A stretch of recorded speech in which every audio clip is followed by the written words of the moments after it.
Welcome to episode 268 of Grid Talk. Today, we're here to discuss and preview the Australian Grand Prix for 2023. My name is Ruby Price, and joining me, we have Hit the Apex's Jawad. Hello. Hello. We also have Grid Talk co-hosts Tom Downey. Hello. And Owain Medford. Hello. Hello. But before we get into the episode, we must thank our sponsor for the episode, BetOnline. BetOnline remains your number one source for all college basketball betting this season. Get analysis of every play, prop, and point at BetOnline. You'll find the latest odds, bracket contests, team matchups, and game trends at BetOnline. Updated odds for everything from live games, the conference championships, right through to the Final Four and championship game. BetOnline is your college basketball headquarters this season.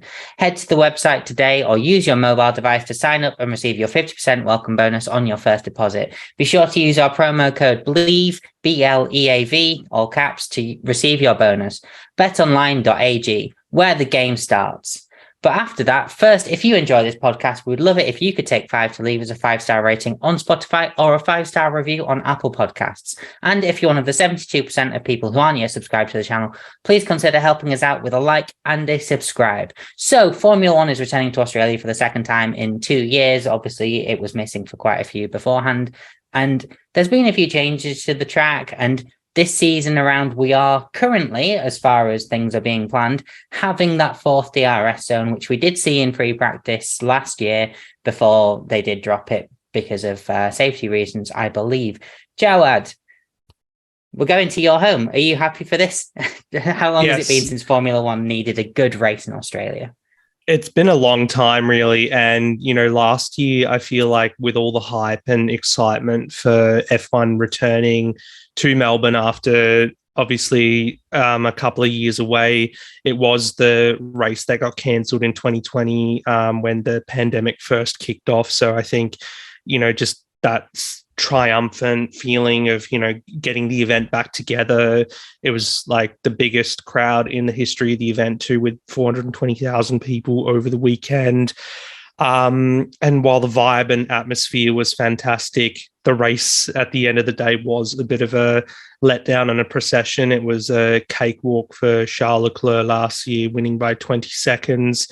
And we saw Max Verstappen have a reliability failure again. So, with the addition of that fourth DRS zone, we had it last year during free practice, but then come Saturday, they had removed it. I think it could make a difference this year. I certainly hope so. These cars can follow each other. They can overtake, as we've seen in other races throughout last year and the first couple of races this year. So, yeah, with the midfield as compact and tight as it is, I expect to see some good battles on track, hopefully. And it'll be vindication, too, for all the millions of dollars that they've spent on redeveloping this track since 2020, of course, widening some of the corner profiles and making the lakeside section a lot faster as well, where we've got that extra DRS zone in place. So it would be nice to just, drop that reputation of producing boring races, which, seems to be quite rife, particularly amongst fans globally. Yeah, there's a few people who, object to waking up at 4:30, whatever it is, when you're not in Australia, to watch, one of what fans are dubbing one of the more duller races of the season. But like you say, we want that excitement. We want the racing to happen. And Tom, Jawad sort of hinted at this a little bit. Last season was a bit of a cakewalk for Charles Leclerc. I think by this point, everyone was writing off Red Bull in the championship race almost. It's Leclerc's championship to lose. Ultimately, obviously, we did see that Leclerc did lose the championship.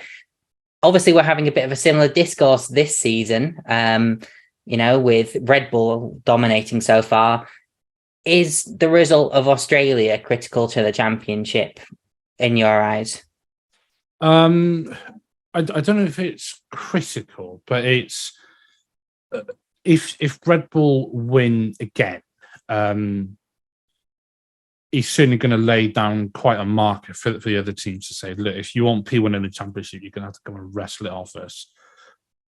I mean, reliability could be an issue with them because obviously we saw that issue with Max's. I believe it was his drive shaft or something in the last race. He had the quality issue with the rest of it. So we may see something like that rear its head. The cars are generally, unless you're an Alpine, or a Ferrari, fairly reliable. Well, that's half the grid gone then. But the Red Bull powertrain cars, for the most part, because obviously it is the backbone of Honda stuff, have generally been pretty reliable. So from the constructor side, I mean, it's hard to say anybody other than a Red Bull car taking the win. And given the form Max is in, you would say, provided nothing chews itself, he will likely take pole and he will likely win. I mean, Perez, everybody says, is your street circuit king, god or whatever. He does go well around street circuits. Melbourne is a street circuit. Maybe he'll go well this year. Who knows? He seems to be in a better sort of patch of form at the moment. And I think he's driving the best we've seen him since he's been in that Red Bull. He seems to have sort of settled into it. Obviously, he won the race last week out in Saudi. So is he going to carry that momentum? I hope so. I'd like to see him win again. And I'd like to see him sort of actually take a championship fight to Max. Because, nobody wants to see one driver dominating it. We had it with Schumacher, we've had it with Hamilton, we've got it with Max at the minute, we've had it with Vettel. So, people want to see a fight, and whether it's an intra-team battle or whether it's two different teams. Because let's be frank, this year we're not going to get a two-team battle for first. We're going to get a 2-3 team battle for second, third, and fourth.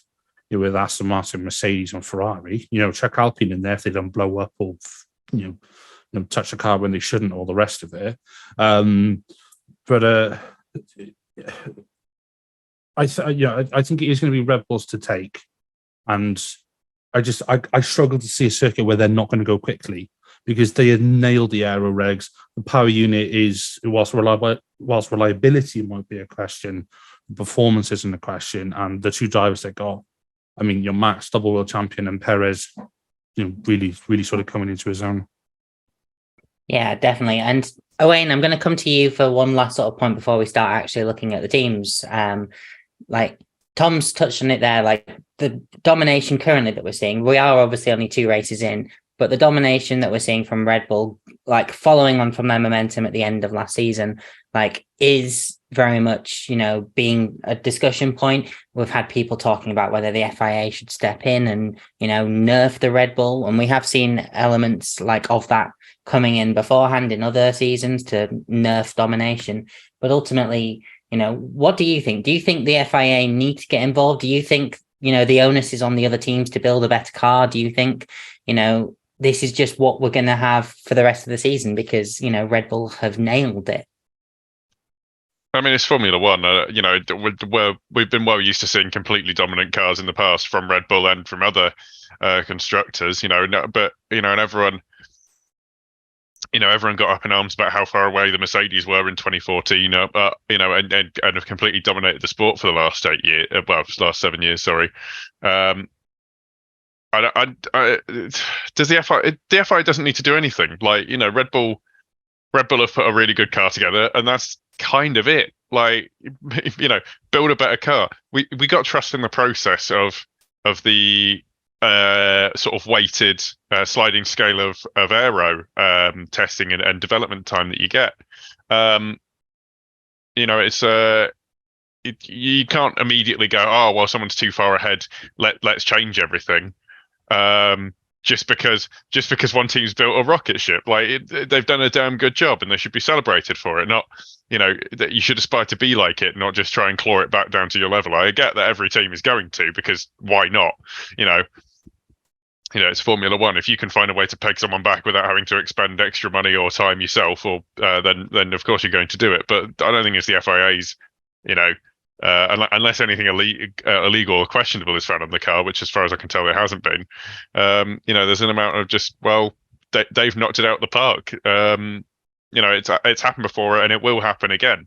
Every time there's a big regulation change, one team steals a march on the rest of on the rest of the field a lot of the time.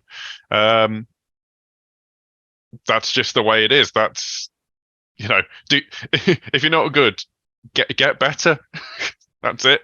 Yeah, exactly. Toto Wolff did obviously call F1 a meritocracy. If you get to the top, you've put in a lot of hard work to be there, and you ultimately, provided there is no obviously underhanded tactics, do deserve to be there. And Red Bull should be applauded, as you say, for making a car this powerful. And I guess we'll see when the books obviously get exposed, but as long as they've not overspent on catering again, this car is their challenger for 2023, and it's doing a very good job.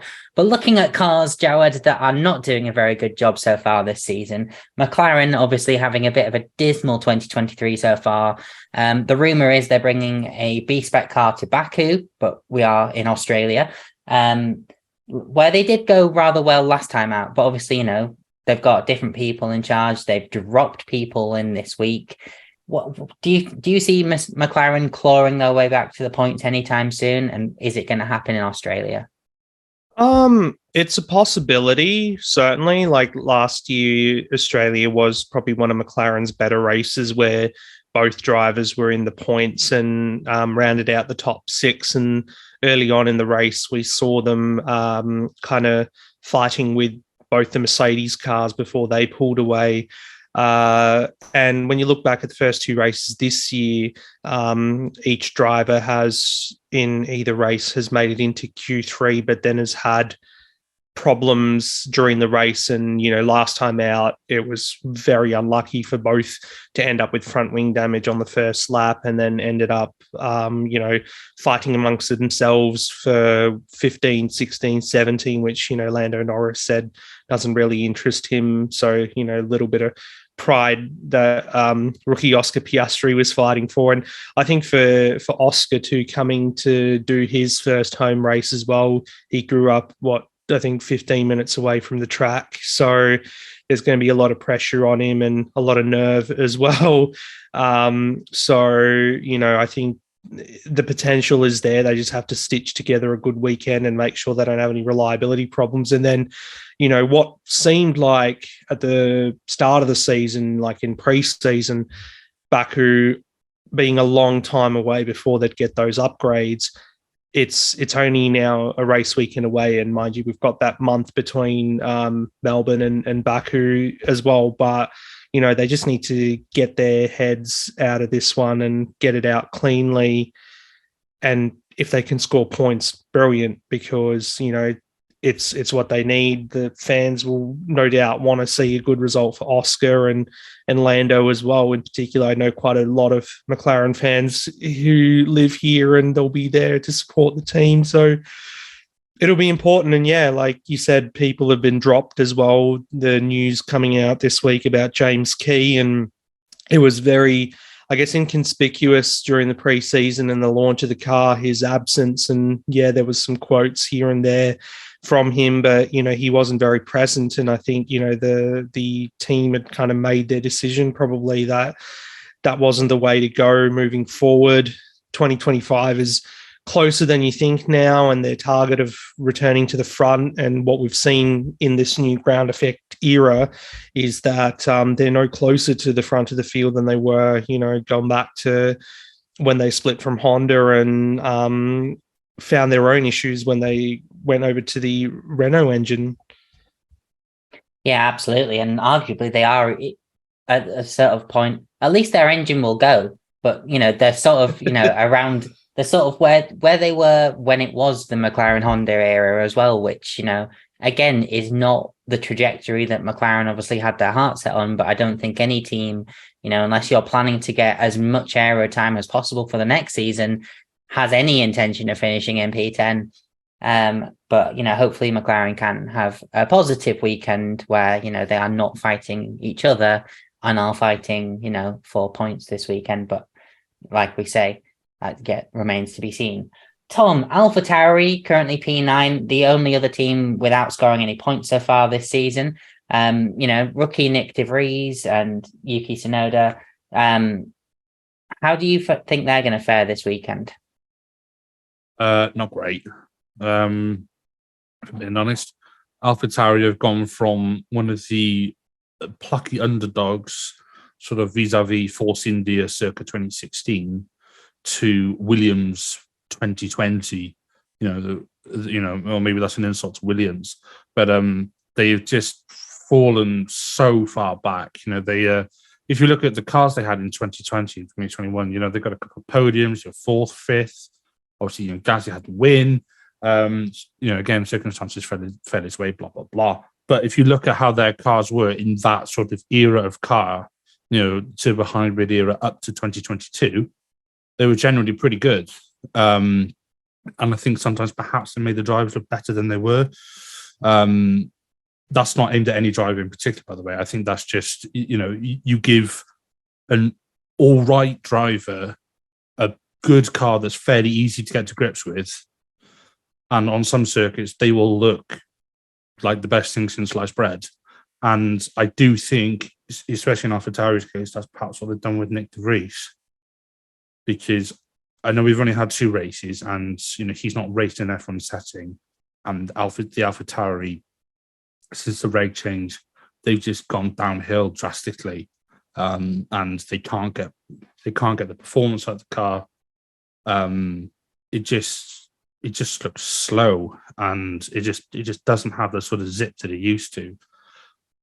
Their driver lineup as well, I don't think is helping, because De Vries is coming as a rookie. He's I think he's same age as me. He's about 28. Obviously F2 champion, but he won it. Not taking anything away from it, but he won it in a season where most of the people who were already going to win it had already won it, because he won it in 2019.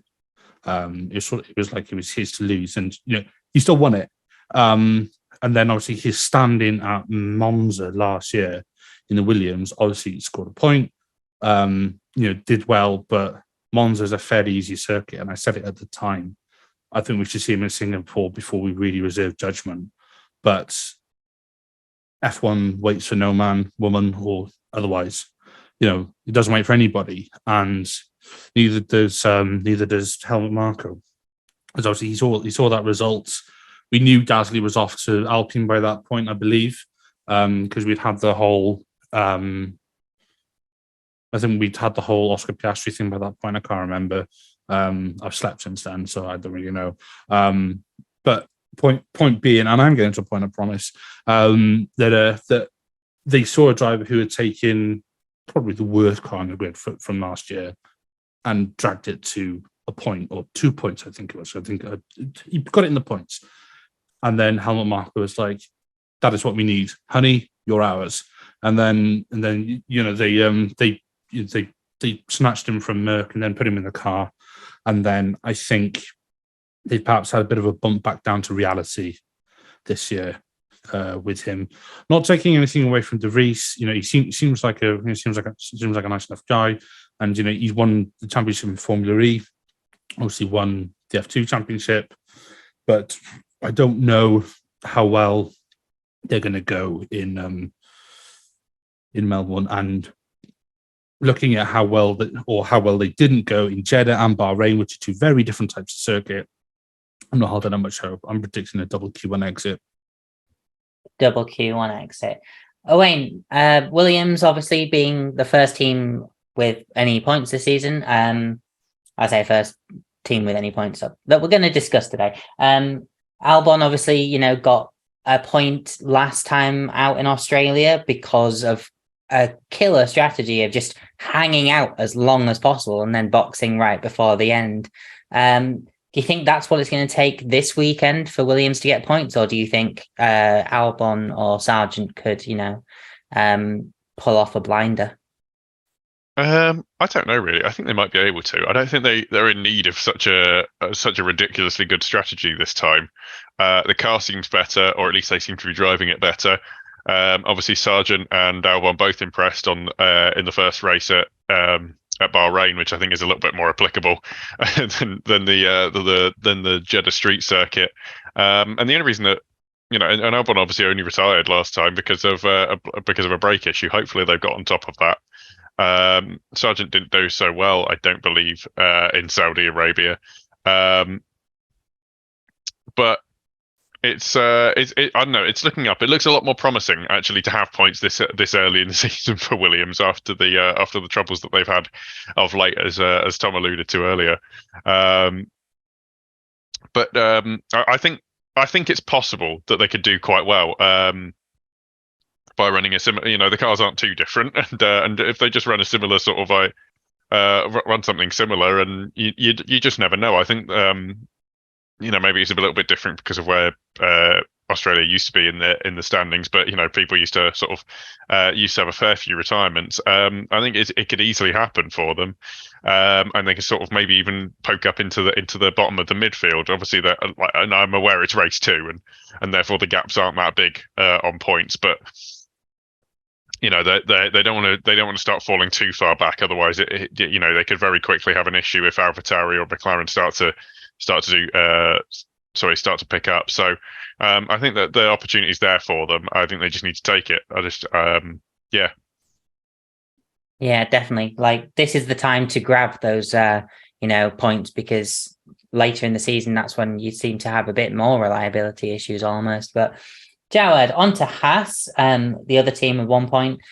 The circuit's changed a bit since Nico Hülkenberg was last here, which we obviously touched on at the start of the show. But, how do you see Haas faring this weekend? Haas as well have done quite well in the past, but then they've also had their fair share of blunders as well. You remember the pit stop issues that they had, and on both cars too. I think that happened 2 years in a row where they had double DNFs, 17 and 18. Thank you, where that happened for them, and then last year with. Kevin Magnussen, Mick Schumacher, they weren't able to get into the points, I believe, but they could be there. They could be there or thereabouts. They've got a point to their tally this season thanks to Magnussen last time out, but I feel like it might be one of those attrition type of races which may help, the experience of the Haas drivers to keep cool heads and stay out of trouble, and maybe get into the points. Like qualifying spec, they've been really good, but they've just not been able to translate it over to a race result. So, and I think that's probably also to do with the fact that they don't do well on hard tires, or neither Ferrari or Haas do well on the hard tires. So yeah, I reckon they'll just have to hang in there. There could be a point or two, but I don't think there's going to be much more for either of the Haas boys next weekend. Yeah, definitely. And Tom, a team that will be hoping to, steal a point or two, or maybe even fall as they did last time around in Australia. Alfa Romeo, currently P6 in the championship. Valtteri Bottas going well. Guan Yu Zhou, I think, just about, continuing a solid-ish performance from last season. Do you think they're going to be, fighting for a bit more than just 1 point? Or do you think it's, the fight for the point? I hope they can at least fight for more than a point. But given how they started the season, I really don't know, to be honest. They've not had a good start to this, not that a good start for the season. In Saudi, Bottas was plumb last, and they didn't have very good quality. Neither of them got into Q3. It didn't look great for them.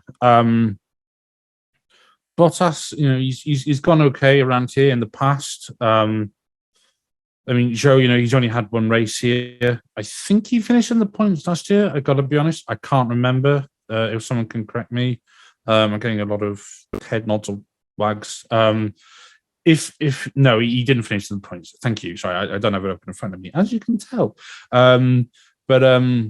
Yeah, so it's Alpha. It's just like I want to see them do well, because I do like them. Bottas is sort of like become the new Kimi of the grid. With his mullet and his sort of like his zero anything given attitudes, and he just looks a bit more relaxed, and the team seems more sort of happy and more like sort of like, they just seem like everybody's getting on and, enjoying themselves. And there was quite a funny thing with the social media person from Alfa Romeo trying to film Bottas walking to the paddock, I think in Jeddah, and falling over. And they're trying to film something for one of their like reels or stories or something. That was quite funny, actually. They've sort of just been there, and they're sort of like in this weird like limbo phase because Alfa Romeo are slowly backing out, and they're getting ready for Audi to come in. So it's like, are they going to hang on to Zhou after 2026? Are they going to hang on to Bottas because he's, you figure out how sort of say how old. This is his 10th year in F1 because he joined in 2013. I think possibly even did some races in 2012. I can't remember. Or I think 2012 was when he won the GP3 championship. Point is, he's been in F1 a long time because he joined Williams when they were in their V8 era. And then obviously, had his long stint at Mercedes as the rear gunner for Hamilton. So he's been here and done it quite a lot. And you wonder, if Alpha McSauber Audi, GmbH or whatever they're called these days, if they're sort of just like getting ready to move from Alfa Romeo to Audi. It's like, I wonder if they've started, painting different color schemes on the, in the factory and stuff, in Switzerland. I mean, the color scheme's slowly going more Audi Motorsport anyway. Next year's car is going to probably be called the RS24 or something. So, they're in this sort of like weird limbo phase, and they're sort of just like, I don't even know how to describe it, but they're just like existing and just doing their bits. But it's like they're the team where you don't look at nobody really sort of looks at where they finish. Nobody goes, "Oh, did you see where the Alfa Romeo's moved?" Or where they finished, or overtakes they did, or all the rest of it. They're sort of just there. There's a lot of sort of like, obviously there's a lot of noise around them, but the teams around them, McLaren being woeful and Red Bull running off and Aston Martin and the rest of it. So the focus has come off them. So they're sort of just like flying under the radar, and I hope they can use that in a good way so they can get some points. I'd like to see both of them in the points. I do quite like Bottas anyway. I always liked him, especially when he joined Mercedes. So I'd like to see him get points. Whether they will, I don't know. Yeah, who knows? You'd have to ask their, title sponsor Stake, as to what their odds are. I think at the end of the day, if they're actually allowed to have their title sponsor on the car this weekend, who knows? It's a lottery, as is Stake. Owain, Alpine last season were very quick, and obviously they had Fernando Alonso, and Alpine were, what was probably like the fourth best team, and could have probably challenged for pole. Pierre Gasly's put in some good performances this season so far. I don't really know how Ocon's been doing, to be honest, because obviously I haven't really looked at the results from last weekend. But how do you foresee Alpine in their actual livery this time around performing in Australia? Well, I mean, Ocon got was in 8th place, which netted him 4 points, which then totaled the 2 9th places that Gasly had got. Prior to that, obviously he had a DNF in the opening round of the season. So I don't know. Right now, Alpine are the most average. They are 5th. they are 5th in the constructors with their 2 drivers 10th and 11th in the constructors. So they are mid-table. So it's hard for me to say really. I'm trying to sort of work out between the two races that they've done so far, whether it's the characteristics of Jeddah or of Bahrain, which is more sort of like them, which we're more likely to suit. But I think they've got a weaker lineup than last year. And I don't think the car is. I don't know. I think the car might be better in relation to everyone else. They seem to be working fairly well as a team, though. I'll be honest with you. I wouldn't be surprised if we just saw them at the bottom of the points. That seems to be the way that they've been going thus far. And yeah, I guess we'll find out whether they're in blue or pink. I guess it just depends on which they decide to go with. It'd be odd if they changed it, but I don't know. Yeah, I think they've been going to be decent enough, but I don't think they're going to challenge any higher up. But I also don't think they're going to fall any further down. They seem to have sort of settled into their own rhythm quite quickly. Yeah, apparently, we don't know if they're going to be pink or blue, but Jawad has said that reportedly it's going to be pink.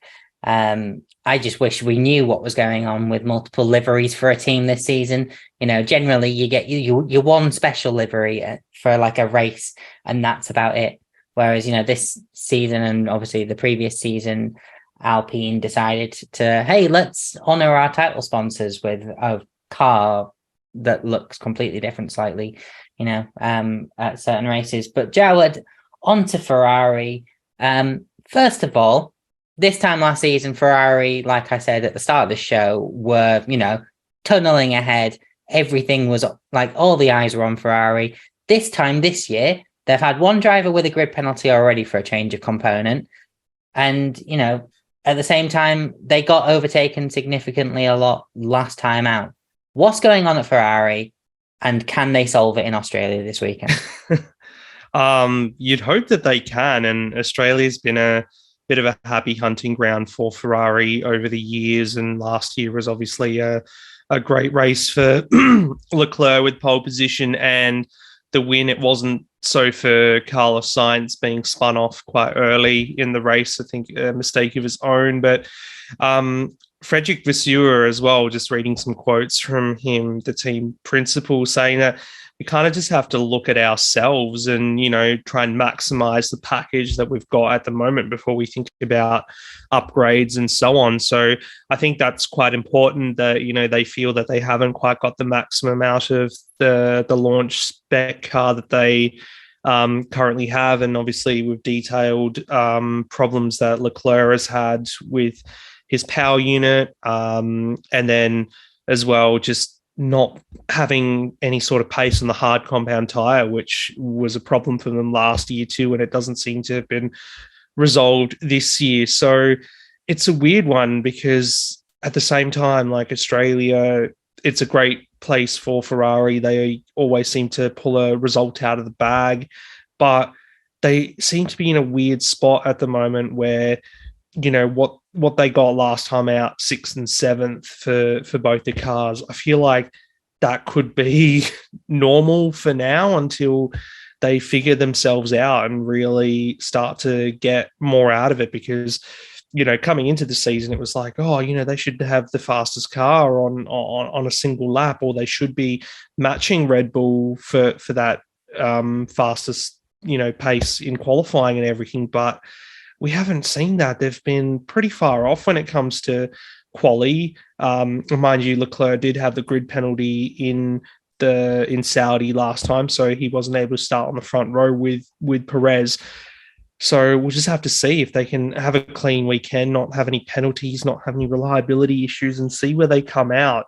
I feel like there could be a podium on, and that would be a brilliant way to kind of kickstart their campaign, because 2 races in, they've not had a podium yet so far. They've just had the best finish of 4th, which came in Bahrain. But, there's going to be the blood being, called for by the local Tifosi here, because they are quite passionate. And outside of Monza, you get a lot of support for Ferrari here, and they'd not be very happy if they didn't have a good result.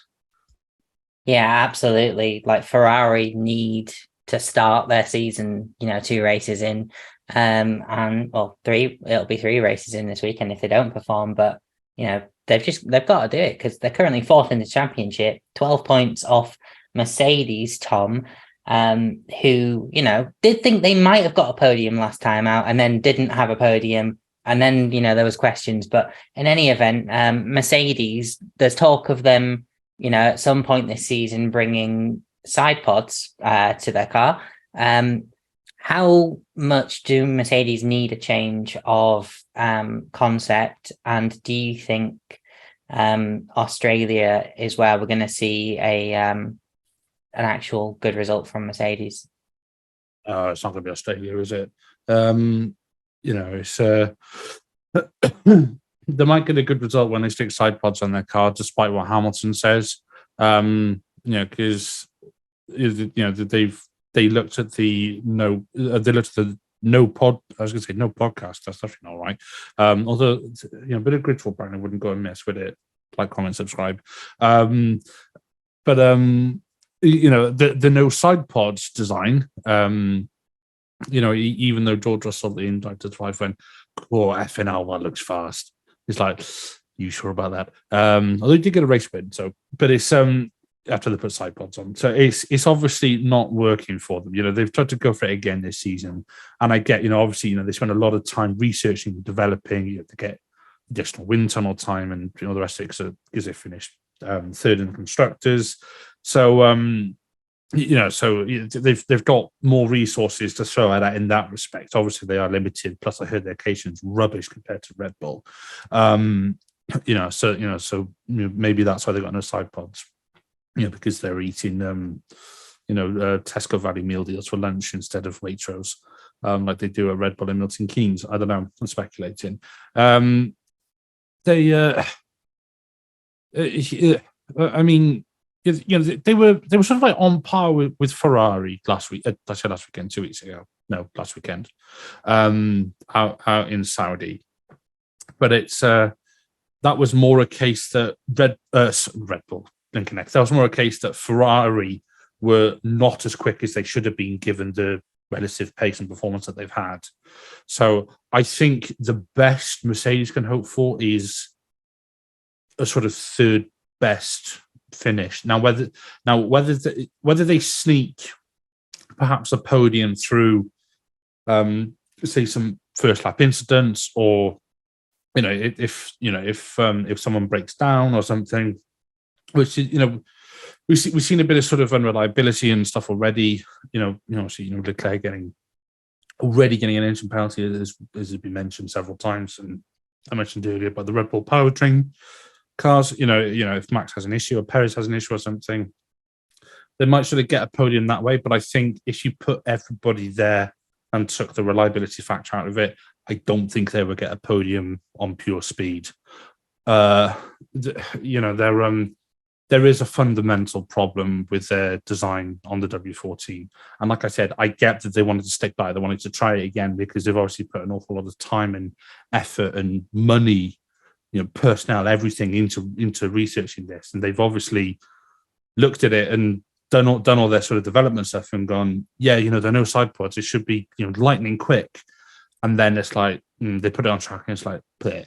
So, there's the expert analysis from me. It was clear, that's going to be clipped. I can already see it. But it's they do need to make a fundamental change. And as I've said before, I've probably said it on the pod, and I know I've said it when we've been, when loads of us have been testing on Discord and stuff, when we've been playing games, and when we've been Slack and all the rest of it. When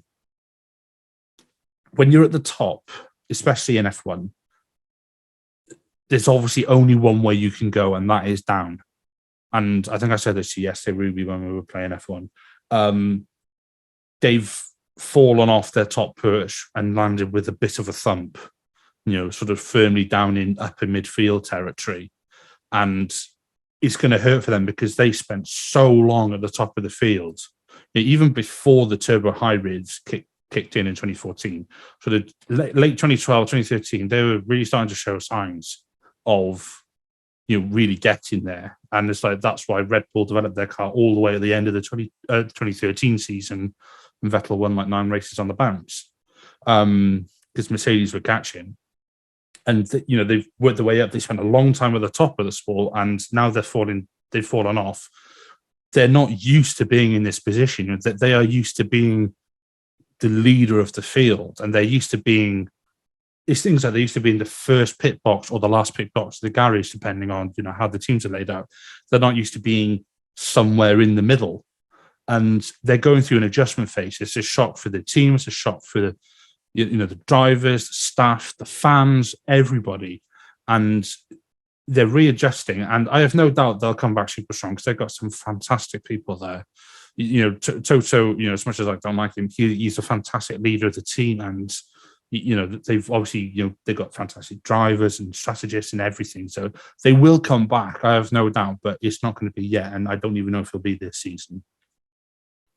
Yeah, certainly not. Owain, tied on points with Mercedes, Aston Martin, but ahead on the constructors because they've got obviously those two podiums for Fernando Alonso. Did you think that this is kind of where Aston Martin would be, 2 and about to be 3 races in? And can you see Fernando Alonso delivering on the pace that he did show last season in Australia, but ultimately did nothing with? I mean, the short answer to your first question is no. I didn't see Aston Martin being this fast at all. They are a customer team. They should be worse. That's how things usually play out. But no, the question being, can Fernando Alonso get on the podium again? To quote Christian Horner from over 10 years ago now, when they were fighting for the world championship with Fernando in a worse Ferrari. Because he's Fernando, is always on the podium. It was probably going to always be on the podium. So, once he's on a roll, I don't think, I think everyone knows once he's on a roll, Fernando Alonso is nigh unbeatable on his day, and once he's on a roll, he gets to have his day more often than not. I think that it's sort of a false look at things, bearing in mind that Stroll retired because of some kind of reliability issue. I don't know quite which. So I think had he continued, then Mercedes would have slightly fewer points, and Stroll would have more. Stroll and Aston Martin therefore would have more. So I think Mercedes have lucked out a bit there by other people's unreliability, and obviously Aston Martin have been slightly set back by it. I can imagine that Stroll obviously getting stronger from his injury, and Alonso being Alonso, we could well see them fighting for a second place, getting on the podium and really gapping Mercedes a little bit more. I don't think they're going to. There's no way that they approach Red Bull. I don't think. I think Red Bull are obviously too far ahead, as we've discussed at length. But I think Aston Martin are. It's their second place to lose right now, rather than Mercedes to overcome and win. Yeah, definitely. Jawad, the last team to obviously discuss, Red Bull. We know that if nothing happens to their cars, it's going to be P1 or P2. The real question is, are they going to let them race? Because there is only 1 point between their two drivers. But, racing can cause you to lose more points than you gain. Well, it's apt that we're raising this question, given that I think the other day was the 10th anniversary of Multi 21. So it's fascinating that we're in this sort of situation again with the two Red Bull drivers. And look, Checo, unfortunately, he's in the lion's den. And as much as, as Tom said earlier, it would be nice to see him do what Nico Rosberg did back in 2016. I just think that the Red Bull team dynamic is far different from how Mercedes were in allowing their drivers to race. And you can tell how Mercedes had to change their philosophy after 2016 when Rosberg moved on, so that they wouldn't have a repeat of the psychological and mental scars that came from having their two drivers fight with each other. So, Red Bull in the past have not allowed that. I don't think they're going to allow it either. Max could probably be a bit more gracious, or the Verstappen clan in general can be a bit more gracious with the second places when they do happen. But over the course of the season, Checo cannot match him. That's it. Something has to go wrong for Max for him to be able to win. And it's hard to go past them finishing 1 and 2 again, barring any kind of reliability problems. Although Red Bull have not won in Melbourne since 2011. So, all the races that we've had in the time, it's either been Ferrari or Mercedes, or the one when that Lotus picked up with Kimi back in 2013. So I wonder, Christian Horner mentioned it after the last race that, moving on to Melbourne, we haven't won there for, more than a decade. So is that going to play on their minds? Will there be a bit of hoodoo around? Will Mark Webber probably, sprinkle some dust or something like that to make them come a cropper? Who knows? So it'll be really fascinating. I feel like it will build to some kind of crescendo in the next couple of races. I think it's what everyone wants to see, because we don't have a title fight from another team, like externally out of Red Bull. None of the other teams look like they're going to battle with them this year. So, yeah, I'd like to see some kind of drama between them two this weekend, or next weekend, sorry. It would certainly be nice to see, an on-track fight for P1 and P2. When you have such a gap to the rest of the field, let them race. Like Mercedes tripped up over each other every other race in 2014 and still won the Constructors' Championship by a significant amount. Let them do it in Red Bull, and who knows, we might see some sparks, and not just from the titanium skid blocks. But on that point, we've obviously gone through the grid. It's time to make some predictions for this race weekend. So Tom, please, what is your P1, P2 and P3 for this weekend? Okay, so P3, I'm going to hold out hope. I'm not going to say faith, I'm going to say hope that Leclerc will finish on the podium. That his car doesn't chew itself, and he doesn't take a billion penalties before the race weekend even starts. So naturally, then it's Leclerc, Perez, and Verstappen. No. I'm going to say Alonso P2 and then Verstappen P1. Because I just think Max is in such a rich vein of form at the minute, and I think if Perez has enough drivers around him who have sort of qualified well, that he might just lose out. Fair enough. Owain, your prediction for who's going to be on P3, and then obviously, I assumed that we'd all be establishing that it would be Verstappen, Perez, but Tom's already proved me wrong. So what's your podium, please? I'm going to assume that Perez's gearbox is going to launch itself. Sometimes they're obviously batch built, like one after the other. So we've seen that happen in the past, where one engine blows, and then the other engine blows on the other side of the garage. So I'm thinking that it's actually going to be Verstappen, and then Alonso, and then Stroll. Verstappen, Alonso, Stroll. That might be the new Hamver bot. Jawad, your podium prediction, please.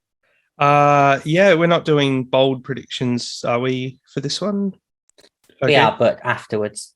Afterwards, okay, cool. So it kind of leads into a bold prediction, but I've got, let's say, Russell P3,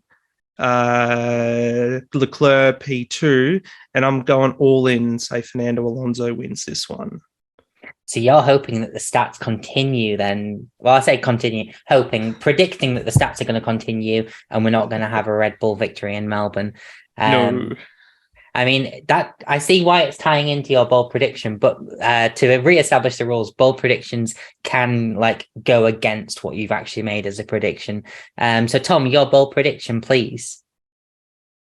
I'm going to go with what I said earlier. I don't even know if it's a bold prediction by this point, but both AlphaTauris out in Q1. Oh, Owain, your bold prediction, please. I'm going to go for I'm going to go for a McLaren to get points. I think that is bold at this point, but Jawad, your bold prediction, please.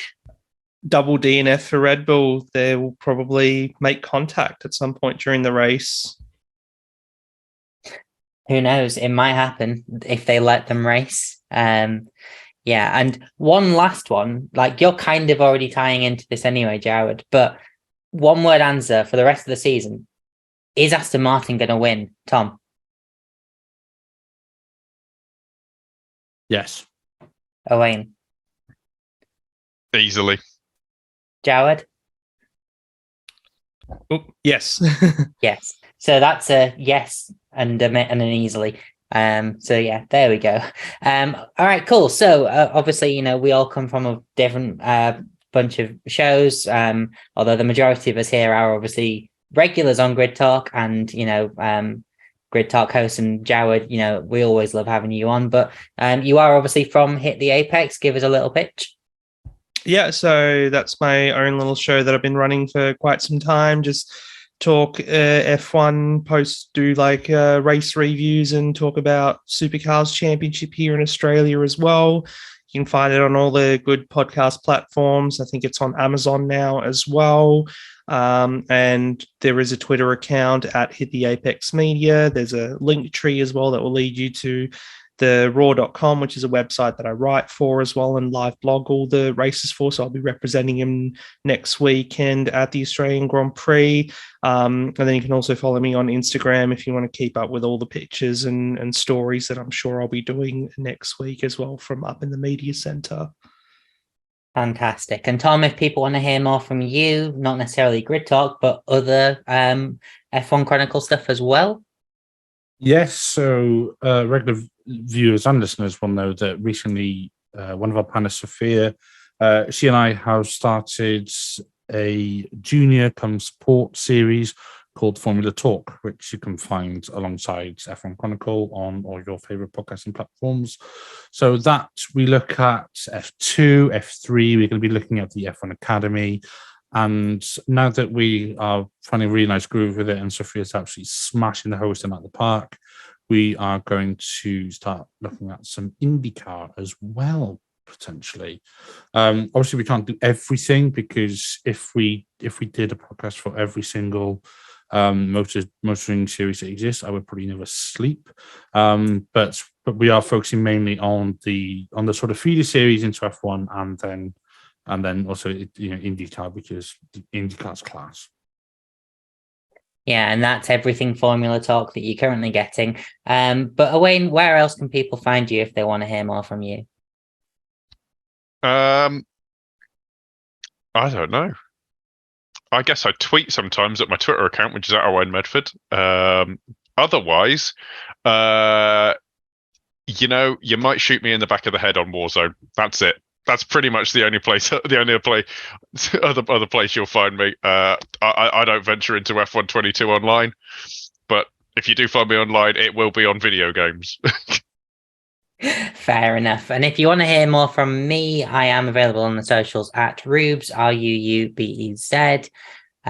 But on that note, Grid Talk is available on YouTube, where most episodes are recorded live, as well as Amazon Fire, Spotify, Google Podcasts, Apple Music, Verbal, and Pocket Casts. Just search Formula One Grid Talk for our huge back catalogue of shows with previews and reactions to qualifying and the race results. Please consider supporting the channel on Patreon so we can get mics, lights, and better recording equipment. And also make sure you subscribe to the first to know when each new episode is released. We'll be back soon with plenty more F1 content. Thank you very much for listening to the Grid Talk podcast presented by Bet Online, and goodbye.